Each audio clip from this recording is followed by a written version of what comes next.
शहरी किंवदंतियां मतलब अर्बन लेजेंड्स हम सब ने सुनी है ना। ये वो कहानियां हैं जो हमें अंदर तक डरा देती हैं। तो आज हम ऐसी ही एक मशहूर कहानी की एक एक परत को खोलेंगे, ये समझने के लिए कि आखिर एक डरावनी कहानी हमें इतना क्यों डराती है और हमारे दिमाग पर कैसे हावी हो जाती है। तो कहानी की शुरुआत होती है एक बहुत ही जानी पहचानी लाइन से। ये कहानी एक सच्ची घटना पर आधारित है। बस ये एक लाइन ही काफी होती है ना। दिमाग में तुरंत एक घंटी बजती है कि अरे ये सच में हुआ था, और बस यहीं से डर का मीटर चालू हो जाता है। अब देखिए, किसी भी अच्छी हॉरर कहानी की खासियत क्या होती है? वो हमेशा एक बिल्कुल नॉर्मल, जानी पहचानी दुनिया से शुरू होती है। एक ऐसी जगह जहाँ सब कुछ ठीक ठाक चल रहा होता है, बस उस एक पल तक जब कुछ ऐसा होता है जो उस शांति को हमेशा के लिए छीन लेता है। तो कहानी हमें ले जाती है गुड़गांव के एक बीपीओ में। नाम है सैफरन बीपीओ। अब जरा सोचिए, देर रात का वक्त है, चारों तरफ चमकती हुई कंप्यूटर स्क्रीन्स, हेडसेट्स पर आती हल्की हल्की आवाजें और बस कुछ थके हारे से एजेंट्स। माहौल में एक अजीब सा अकेलापन है ना, और यही अकेलापन डर को पनपने के लिए सबसे अच्छी जगह होती है। और इस कहानी के किरदार भी कोई सुपर हीरो नहीं है, बिल्कुल हम आप जैसे लोग। एक है विनीत जो हमें कहानी सुना रहा है, उसका दोस्त है समर, और एक है रोज, उनकी सहकर्मी जो थोड़ी रहस्यमयी है। ये किरदार इतने सिंपल इसलिए हैं ताकि हम इनसे आसानी से जुड़ सकें, उनकी जगह खुद को महसूस कर सकें। तो चलिए, अब कहानी में आता है पहला ट्विस्ट, वो एक घटना जो इस नॉर्मल सी दिखने वाली दुनिया में पहली दरार डालती है। सब कुछ नॉर्मल चल रहा था और तभी एक रात रोज एक कॉल लेती है जो खत्म ही नहीं होती। मतलब जहां बाकी कॉल्स 10-15 मिनट में खत्म हो जाती थी, ये कॉल घंटों तक चलती रही। ऑफिस में जो हल्की फुल्की चहल पहल थी वो अब एक अजीब सी बेचैनी में बदल गई थी। बात इतनी बढ़ गई कि टीम लीडर को कॉल को बीच में सुनना पड़ा, और जब उन्होंने सुना तो उनके होश उड़ गए। जानते हैं क्यों? क्योंकि लाइन के दूसरी तरफ कोई था ही नहीं, बिल्कुल सन्नाटा। अब बताइए, कोई खाली लाइन पर घंटों तक कैसे बात कर सकता है? बस यहीं से लॉजिक खत्म होता है और डर का खेल शुरू। जैसे ही कॉल कटी, रोज ने सबको एक अजीब, गुस्से भरी नजरों से देखा और बिना एक शब्द कहे ऑफिस से निकल गई। और उसके बाद वो कभी वापस नहीं आई। मतलब जो कल तक एक सहकर्मी थी, वो अब एक पहेली बन चुकी थी। एक ऐसा रहस्य जो ऑफिस की दीवारों में कैद हो गया था। रोज तो चली गई, लेकिन अपने पीछे कई सवाल छोड़ गई। और अब पर्दा उठने वाला था उस राज से जो इस कहानी को एक मामूली रहस्य से उठाकर एक भयानक हकीकत बना देगा। अब रोज का कोई अता पता नहीं था, तो टीम लीडर ने उसके दिए हुए पते पर जांच करने का फैसला किया। वो वहां पहुंचा, उसके पेरेंट्स से मिला, पड़ोसियों से बात की, और जो सच सामने आया उस पर यकीन कर पाना नामुमकिन था। और वो सच था कि रोज को मरे हुए 8 साल हो चुके थे। जी हाँ, 8 साल। 1 मिनट रुककर जरा इस बात को सोचिए। जिस लड़की के साथ वो लोग रोज काम कर रहे थे, हंस बोल रहे थे, वो असल में इस दुनिया में थी ही नहीं।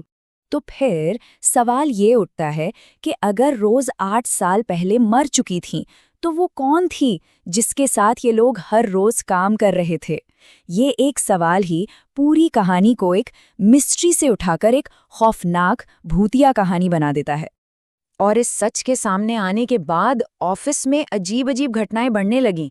मतलब डर अब धीरे धीरे अपनी पकड़ बना रहा था। पहले तो सिर्फ खाली गलियारों में किसी के चलने की आहटें आती थीं, फिर वॉशरूम के शीशे में किसी को लाल आंखों वाली रोज की परछाई दिखी, और हद तो तब हो गई जब पैंट्री की लाइट अपने आप जली और सीसीटीवी में एक साया इंसान के रूप में बदलता हुआ दिखा। और सबसे डरावना, रोज का पुराना कंप्यूटर खुद ब खुद उसकी आईडी से लॉगिन हो गया। अब तक समर इन सब बातों को वहम मान रहा था, लेकिन कहानी अब उस मोड़ पर आ चुकी थी जहां इस डर का सामना सीधे सीधे समर से होने वाला था। ये है समर की वो भयानक रात। एक रात ऑफिस में एक फोन बजता है। समर फोन उठाता है और दूसरी तरफ से एक जानी पहचानी आवाज आती है, hello Rose, this side, how can I help you? सोचिए जरा उस पल को। डर अब छिप नहीं रहा था, वो सीधे कॉल करके बात कर रहा था। और उस कॉल के बाद मानो एक झटके में सब कुछ बदल गया। अचानक पूरे ऑफिस की बत्तियां गुल हो गईं। चारों तरफ घुप अंधेरा और सन्नाटा, और उस अंधेरे में रोज की खाली कुर्सी धीरे धीरे अपने आप घूमने लगी।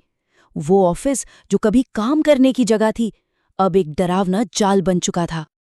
डरा हुआ समर अंधेरे पैंट्री की तरफ भागा और वहां उसे एक फुसफुसाहट सुनाई दी जो सिर्फ उसी के लिए थी। हाय समर, तुम तो मुझे भूल ही गए। अब ये डर सिर्फ एक एहसास नहीं था, ये सीधे सीधे समर से बात कर रहा था। समर वहां से भागा सीधा लिफ्ट की तरफ।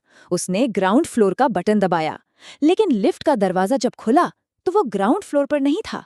दरवाजा एक कब्रिस्तान में खुला था और उस कब्रिस्तान में ज़ॉम्बी जैसी कई आकृतियां थीं और उन्हीं के बीच खड़ी थी रोज।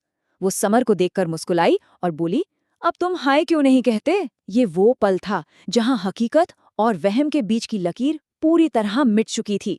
और जैसे ही अगली शिफ्ट के लोग लिफ्ट में आए, वो पूरा मंजर गायब हो गया, जैसे कुछ हुआ ही ना हो। ऐसा लग रहा होगा कि शायद ये कहानी का क्लाइमैक्स था, लेकिन नहीं, असली खौफ तो अभी बाकी था। देखते हैं उस रात के बाद क्या हुआ। उस रात के बाद विनीत और समर दोनों ने वो नौकरी छोड़ दी। कुछ हफ्तों बाद उन्हें पता चला कि वो बीपीओ जो जमीन पर बना था, वो पहले एक कब्रिस्तान था। ये किसी भी हॉरर कहानी का एक क्लासिक मोड़ है ना, जो उन सारी अजीब घटनाओं को एक वजह दे देता है। और कुछ समय बाद वो सैफरन बीपीओ हमेशा के लिए बंद हो गया। सब कुछ पीछे छूट चुका था। महीनों बीत गए, जिंदगी वापस पटरी पर आ गई थी। सैफरन बीपीओ की यादें भी अब धुंधली पड़ने लगी थीं। ऐसा लगने लगा था कि चलो, बुरा सपना खत्म हुआ।